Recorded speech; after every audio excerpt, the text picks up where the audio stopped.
Hi, thanks for joining me today for another restorative yoga practice. And yes, this will be a restorative yoga practice, even though I'm in a different location of my basement today. Today I'm sitting at my desk because I'm going to use the desk as a prop in our practice.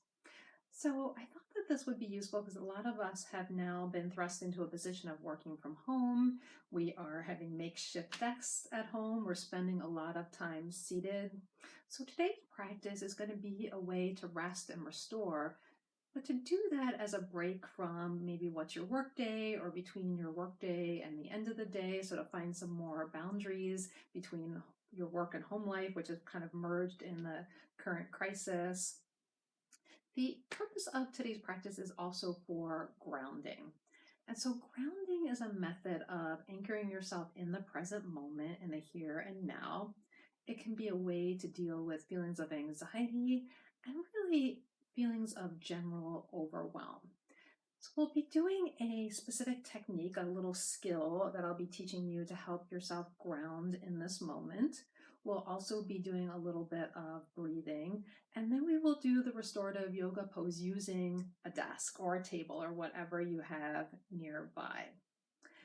I assume that most of the people who are watching are adults, but I also want to mention that this practice is great for children and teens as well. So if you have kids, if you work with kids, you can do this practice along with them. And in fact, I'm going to link to below a handout that will help guide you through how to teach these simple strategies to kids and teens. And that's from Yoga Ed. Yoga Ed is an organization that works with teaching yoga to children. It goes through a lot of schools and helps teachers to bring yoga to the classroom. It was part of my own yoga training as well. So we will start with the grounding strategy. So find a comfortable seat. Just seated on a chair is fine. You could be on the floor, whatever. Just a place where you're comfortable, seated upright so that you feel upright and alert, but that you're also comfortable, that you're not stiff. We are going to do what is called the 5-4-3-2-1 strategy. It's a way of using our five senses to help anchor us in the present moment, to help us know that in this moment we are okay and we're safe right now in this moment. So we'll start with 5, and the 5 is 5 things that you can see. It's simply looking around in your current space, wherever you are, and naming 5 things that are in your current sight. So I'm going to go around and do that out loud. You can do it to yourself in your own room. And I'll just give you an example of how we would do that. So I'll start to look around: laptop, clock, book, exercise bike, light, sneakers. Those are my 5 things. And we're doing this as part of a strategy of, again, we'll be counting down 5-4-3-2-1. If as you do that, you find that you want to stick with sight and continue naming things until you feel more calm, more focused, you can continue with just looking around. You could name 50, 100 things until that has a calming effect for you. But continuing with the 5-4-3-2-1, we'll move down to 4. And 4 is for things that you can feel. And that means physically feel with your touch sense of your body.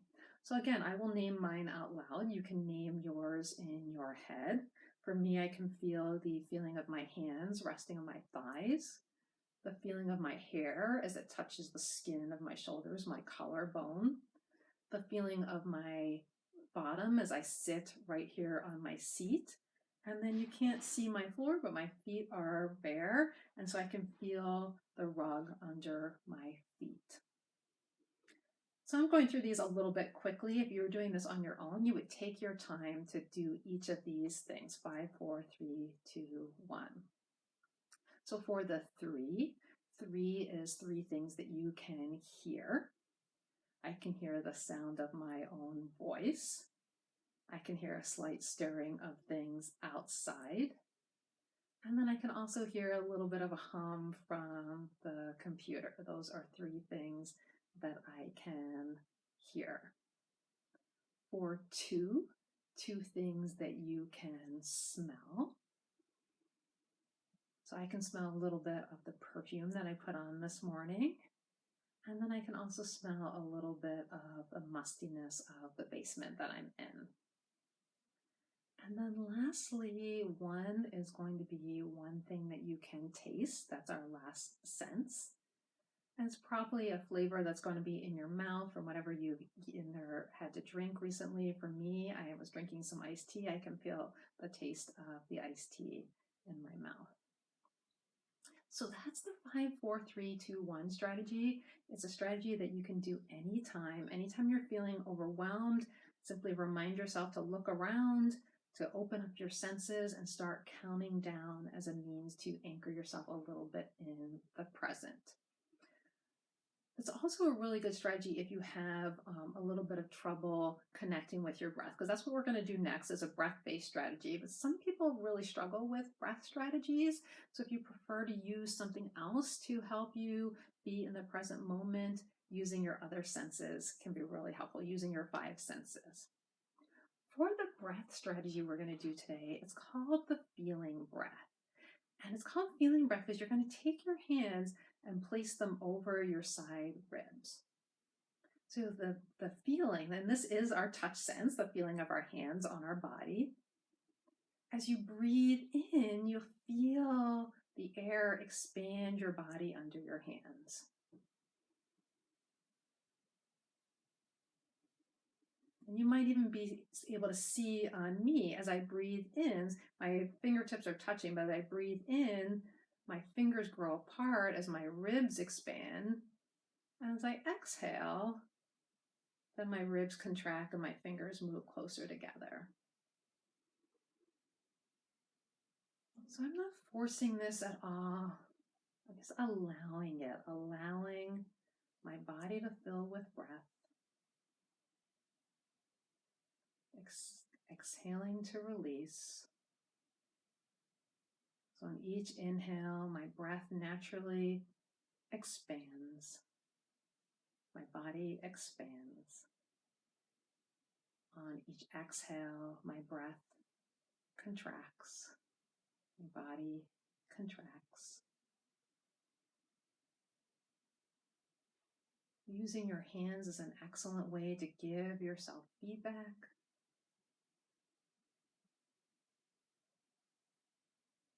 To feel where the breath is present in the body.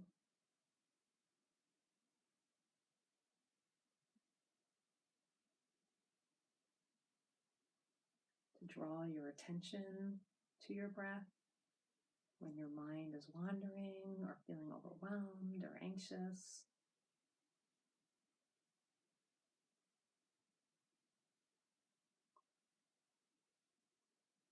Let's take about 3 to 5 more breaths that way.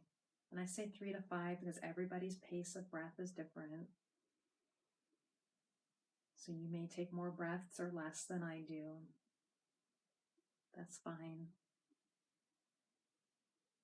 And you can actually continue to breathe this way as long as you like, if this is feeling really good and comforting for you. I'm going to take 2 more breaths.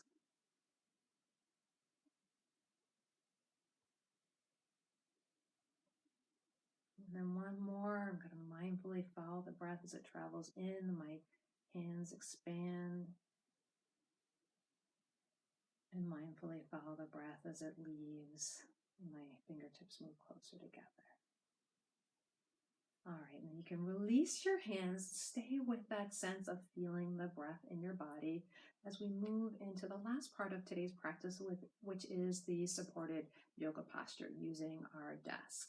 Once I get you into the posture, I'm going to be doing a short reading from this book of poems by Dana Fouts called Go In and In, and I'll link to that on the bottom as well. So I'm going to turn toward the desk. And my chair is going to be a little bit away from the desk, about arm's width or so, or kind of a bent arm's width.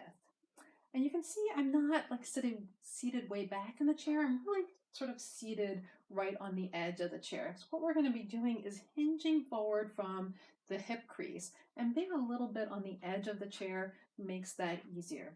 Feet are flat on the floor, And then I have a little mini pillow here that I'm going to use under my head, under my forehead. It's not necessary. In fact, I'll show you first with just the desk. And then if you have a pillow or a blanket or something to soften a jacket, whatever it is, you can do that.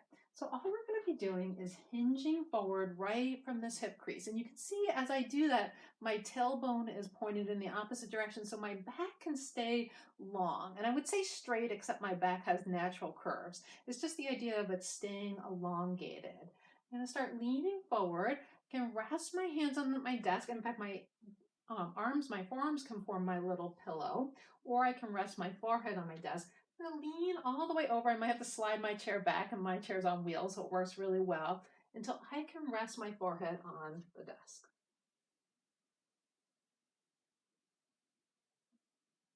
I'm going to slide my feet a little closer so that under my knees are forming right angles.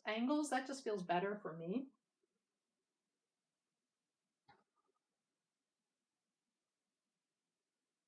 So that feels really comfortable for me. Again, if you want to lean on your forearms or have a pillow, and it might be that just the desk feels a little too far away, and that's where you can have a pillow or a couple of stacks of pillows to bring it up a little higher, and that works really well. So you'll hinge from the hips and lean your forehead. Your hands can also rest on your lap or by your sides, or they can rest on the desk.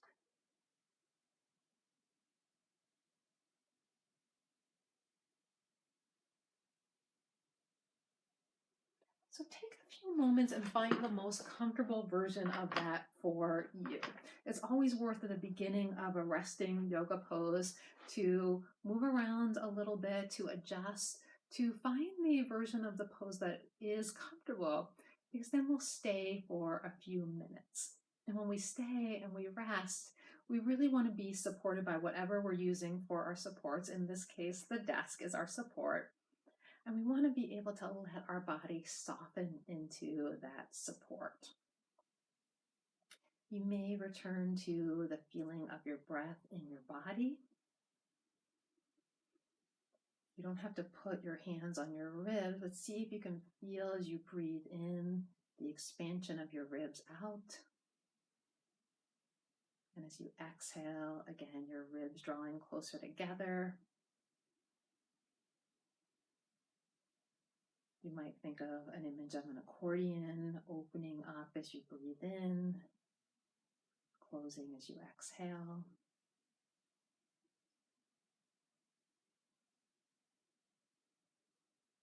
Your breath is a place where, as you're resting in your pose, you can focus your attention. And your attention will wander. That doesn't mean you're doing something wrong or that the pose isn't working for you. That means your brain is doing what brains do, which is to produce thoughts, to think about other things.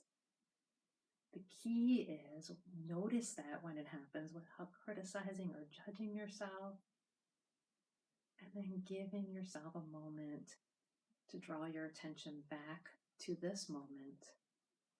Maybe it's using your senses once again. In this case, it could be the feeling of your forehead resting on the desk or the pillow.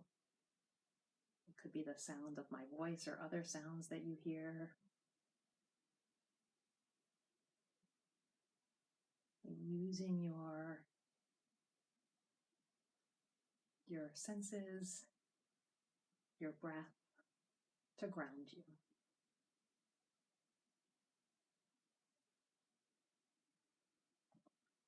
And then I'll read this excerpt from the book Go In and In.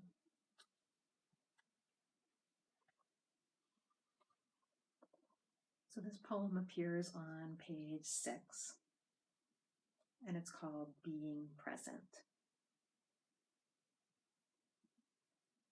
Breathe, relax, and feel. Take time to slow down the pace of life. Watch the rise and fall of moods, the birth and death of dreams. Feelings and sensations seem so real, yet they shift like changing clouds and flow with the high tide out to sea again. Allow it all to be. No need to grasp or push away. Present with each moment, the whole of you, body, mind, and soul, opens to receive.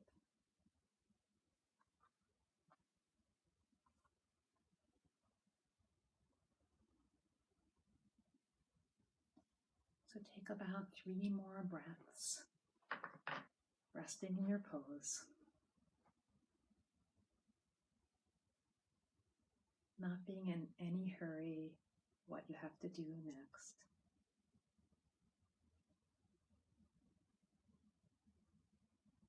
Yoga can give us this gift, the gift of a pause. Allow yourself that pause.